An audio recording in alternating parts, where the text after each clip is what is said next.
Reporting straight to the papers with Elitza. Israel is entering its 600th day of war in Gaza. How are the Israeli papers reporting on that? That's right, Stuart. The right-wing Jerusalem Post has a front page here. We see the names of more than 1,000 Israeli victims of the October 7 attacks. In another article, the Jerusalem Post, here an analysis, writes that the Middle East has been transformed. The paper writes that 600 days since Hamas acted on, quote, a jihadist fantasy to destroy the Jewish state, Hamas has carried out a pogrom that would have made, quote, the Nazis proud. The analysis also says that the inability to bring hostages home shapes how many Israelis view the war. The left-wing Haaretz, however, has a bit of a different read. Enough is enough. Israel is committing war crimes, reads the headline of this opinion piece. The interesting thing here is that this opinion piece is written by a former Prime Minister, Ehud Olmert. He says that Israel is waging a war without a purpose, without goals or a clear purpose, with no chances of success, says the former Prime Minister. He calls Netanyahu's government a criminal gang that is carrying out a private political war and that is transforming the enclave into a humanitarian disaster area, Stuart. Let's move to a different topic. A type of gas has been polarizing mountain climbers. What's this one about?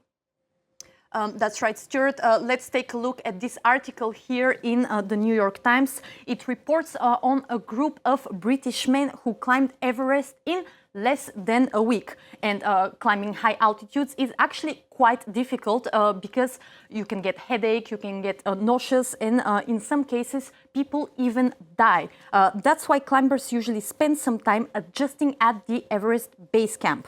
But the Brits inhaled a gas called xenon to help them adjust to the thin air faster and shrink the timeline of their climb drastically. The use of the gas, however, is fiercely debated. Its use remains unclear, and some mountain climbers call it unethical. And that has, of course, caused many reactions. And here we can see the Everest guide himself with an interview for the Associated Press defending his move. He said that using xenon gas can make climbing Everest not just faster, but also better for the environment. Of course, he's referring to waste like this that's thrown on the road to the peak.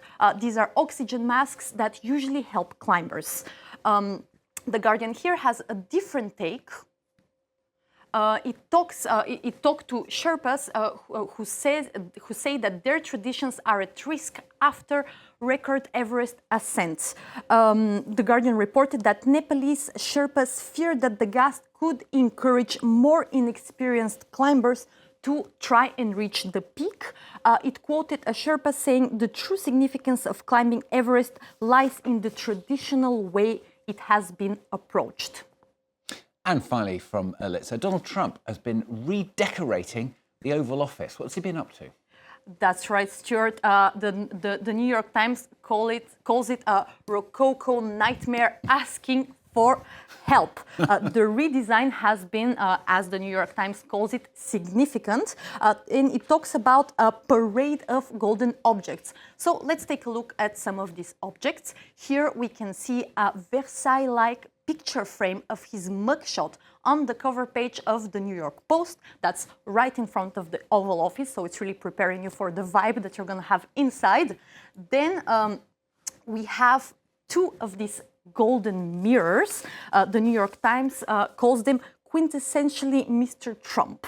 And then, of course, we have little details like this doorknob or even the whistle that Mr. Trump uses. So, Stuart, if you're planning to redecorate your apartment, here's some ideas. I need some gold. I've got one gold frame mirror, but that's all. It's a bit Versailles, isn't it? A bit blingy. Listen with the papers on France 24.